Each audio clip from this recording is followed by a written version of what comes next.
Hello दोस्तों, मैं Kuldeep Panwar cricket country में आपका स्वागत करता हूं। टीम इंडिया संकट में है। संकट में इसलिए है क्योंकि उसके इस सीरीज में, इंग्लैंड के खिलाफ चल रही सीरीज में, सबसे विश्वसनीय बल्लेबाजों में से एक ऋषभ पंत पूरी तरह चोटिल हो गए हैं। उनके पैर में चोट लगी हुई है, फ्रैक्चर घोषित हो गया है और वो सीरीज से बाहर हो गए हैं। अब टीम इंडिया का क्या होगा, ये एक बड़ा सवाल खड़ा हो गया है इसके बाद, क्योंकि चौथा टेस्ट अभी चल रहा है। सबसे पहली दिक्कत होगी विकेट कीपिंग की, जिसके विकल्प पर हम बात करेंगे। और सबसे बड़ी बात होगी कि अब मुकाबला 10 बनाम 11 का होगा। टीम इंडिया के 10 प्लेयर और इंग्लैंड के 11 प्लेयर। तो ऐसे में अब टीम इंडिया के लिए सीरीज में कितनी परेशानी खड़ी होने वाली है, इस पर बात करने के लिए कृष्ण मेरे साथ हैं। और कृष्णा और मैं अब आप को एनालिसिस करने की कोशिश करेंगे कि टीम इंडिया के लिए क्या परेशानी खड़े होने लगी। कृष्णा, आप कैसे इस बात को देखते हो?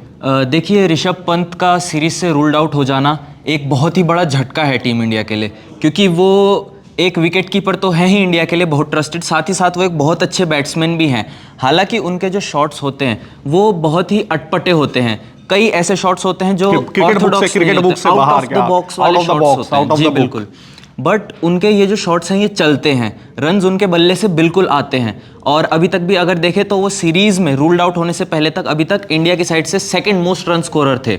उन्होंने 462 रन बनाए थे, 2 शतक और 2 अर्धशतक के साथ। तो ऋषभ पंत एक बहुत ही ट्रस्टेड बैट्समैन थे एंड उनका रूल्ड आउट हो जाना बहुत ही एक बड़ा झटका रहेगा। मतलब हम बात करें अभी तक जो सीरीज में चौथा टेस्ट चल रहा है, अभी तक जो 7 इनिंग खेली गई हैं, 7वीं इनिंग अभी चल रही है इंडिया के लिए, उसमें 7 इनिंग में से 4 में ऋषभ पंत जबरदस्त खेले हैं। 2 50 मारी हैं, 2 शतक मारे हैं। तो अपने आप समझ में आता है कि टीम इंडिया की डिपेंडेंसी कितनी है।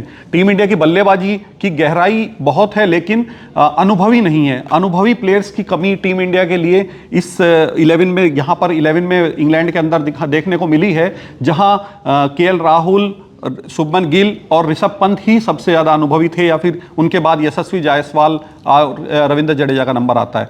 ऐसे में ऋषभ पंत का चोटिल हो जाना बहुत ही मेरे हिसाब से बहुत खराब बात है। बहुत बड़ा शौक है जी। आपको बता दें, ऋषभ पंत के दाएं पैर में कल क्रिस वॉक्स की गेंद लगी थी। क्रिस वॉक्स की सीधी और कर गेंद उनके दाहिने पंजे पर लगी थी, जिससे उनका पैर फ्रैक्चर हो गया। उनकी उंगली के पास, जो कोने की उंगली होती है उसके पास हड्डी जो है वो फ्रैक्चर हो गई है, बोन फ्रैक्चर हो गई है। उनको एम्बुलेंस से ग्राउंड से लेकर जाना पड़ा। और जो इनिशियल रिपोर्ट अभी तक सामने आई है, वो इस टेस्ट में आगे बल्लेबाजी नहीं कर पाएंगे। ये टीम मैनेजमेंट का कॉल होगा कि ऋषभ पंत आगे बल्लेबाजी कर पाते हैं या नहीं कर पाते हैं। मतलब मजबूरी में अगर उनको उतारना पड़ा तो क्या उनको उतारा जाए, उतारने का रिस्क लिया जाए या छोड़ दिया जाए। लेकिन अगर हम लोग बात करें डॉक्टर्स के लिहाज से, तो ऋषभ पंत का दोबारा इस मैच में, क्या इस सीरीज में उतरना भी संभव नहीं दिखाई दे रहा है। इनिशियल रिपोर्ट आई है कि ऋषभ पंत को रिहैब होने के लिए कम से कम 6 से 8 हफ्ते आराम करना पड़ेगा। इससे पिछले टेस्ट में भी ऋषभ पंत को चोट लगी थी उंगली में, अगर आपको याद हो, तो उसके बाद वापस आए थे इंजरी से, फिर एकदम इंजर्ड हो जाना। और पिछले साल तो बहुत बड़ा एक्सीडेंट से गुजरे थे। तो ये जो मतलब उनके साथ लगातार हो रहा है, इसको कैसे देखते हैं आप? देखिए सर, एक ही चीज़ बोलूँगा, खराब किस्मत। अब इसमें तो हम कुछ कर नहीं सकते कि जैसे आपने कहा कि पहले एक एक्सीडेंट हुआ, देन पिछले टेस्ट में भी इंजरी और अब एक और इंजरी। तो ये तो देखिए कोई ऐसे फिक्स चीज़ नहीं है, किसी को भी इंजरी हो सकती है, कोई भी इंजर्ड हो सकता है। लेकिन ये चीज़ ऋषभ पंत के साथ सीक्वेंस में हो रही है, ये ऑब्वियसली एक बहुत ही ख़राब चीज़ है। अगर विकल्प की बात करें तो अब कृष्णा, अब आप कैसे विकल्प देख रहे हैं? मतलब इस टेस्ट में तो केएल राहुल ही अब कीपर के तौर पर मुझे लगता है कि मजबूरी में उतारने पड़ेंगे। सर, यहाँ पे केएल राहुल के अलावा ध्रुव जुरैल एक ऑप्शन है, जो कि यहाँ पे बीसीसीआई के कुछ सोर्सेज ने भी रिवील किया है कि टीम इंडिया ने ध्रुव जुरैल को यहाँ पे कॉल आउट दिया है। उन्होंने अभी तक काउंटी क्रिकेट में बहुत अच्छा परफॉर्म किया था और इंडिया के लिए पहले भी वो काफ़ी अच्छे से परफॉर्म किया। ऑस्ट्रेलिया में अच्छा खेले थे। हाँ बिल्कुल। और ध्रुव जुरैल यहाँ पे हैं। ईशान किशन यहाँ पे एक वो हैं, क्या बोलते हैं, एक ऑप्शन है, काउंटी क्रिकेट के प्लेयर हैं, वो भी यहाँ पे एक ऑप्शन है। ईशान किशन की बात करें तो ईशान किशन भी ऋषभ पंत की तरह से ही बैटिंग करते हैं, कीपिंग भी अच्छी करते हैं। और ध्रुव जुरैल कीपर और बैट्समैन दोनों अच्छे हैं, पिछले साल ऑस्ट्रेलिया में दिखा चुके हैं। तो इनको टेस्ट के बीच में कॉल किया जा सकता है। बिल्कुल सर, यहाँ पे जिस हिसाब से अभी सिचुएशन हो रखी है उस हिसाब से मेरा मानना है इन दोनों में से किसी एक को ही चांस दिया जाएगा। केएल राहुल को यहाँ पे ऑप्शन मुझे नहीं लगता कि टीम मतलब मैनेजमेंट चांस नहीं मिलेगा। उनके घायल होने का रिस्क उठाना चाहेगा, क्योंकि कीपिंग करते समय चोट लगने के चांसेस ज्यादा रहते बिल्कुल। हैं। और केएल राहुल एक टॉप ऑर्डर बैटर बहुत अच्छे हैं इंडिया के लिए, तो यहाँ पे उन्हें विकेट कीपिंग की ड्यूटीज देके रिस्क में लाना वो एक मेरे हिसाब से ठीक कॉल ज़्यादा शायद नहीं रहेगा। फिलहाल अगर हम बात करें इस टेस्ट की, तो टीम इंडिया बहुत मुश्किल में फंसने वाली है ऋषभ पंत के ना होने से।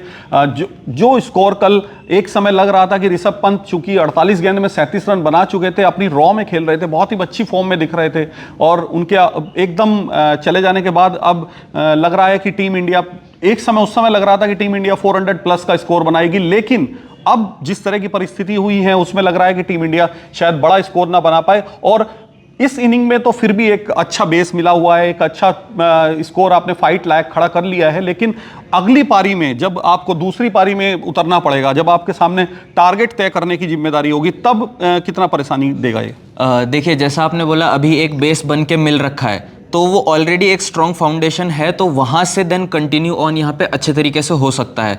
अगले इनिंग्स में क्या रहेगा कि ऋषभ पंत ऑलरेडी यहाँ पे इंजर्ड हैं, वो खेल नहीं सकते। उसके बाद यशस्वी जायसवाल एक बिग हिटर हैं, केएल राहुल एक अच्छे हिटर हैं, और एक रविंद्र जडेजा मैं मानता हूँ एक बहुत अच्छे हिटर हैं। उसके अलावा कोई ऐसे प्लेयर्स हैं नहीं जो ज़्यादा रिस्क ले सकते हैं, जो ज़्यादा खुल के अपना जो है फ्लो में खेलते हैं। शुभमन गिल यहाँ पे अच्छे तरीके से बैटिंग करते हैं, वो अगर टिक गए, जो कि अभी फर्स्ट इनिंग्स में वो नहीं टिक पाए थे, एक छोटे स्कोर पे आउट हो गए थे, सेकंड इनिंग्स में अगर टिक गए तो शायद से इंडिया एक रिस्पेक्टेबल स्कोर बना पाएगी, वरना एक इजी टू चेज वाली सिचुएशन हो सकती है। स्थिति यह है कि अब शुभमन गिल, केएल राहुल, यशस्वी जायसवाल, इनके कंधों पर जिम्मेदारी और ज्यादा आ जाएगी। साई सुदर्शन को अब दिखाना होगा कि 50 से काम नहीं चलेगा, अब आपको और बड़ा स्कोर बनाना होगा। अगर ये चारों नहीं चलते हैं तो फिर से मुश्किल खड़ी होगी, फिर से लॉर्ड्स टेस्ट जैसी हालत होगी, और फिर से टीम इंडिया के लिए निराशा होगी।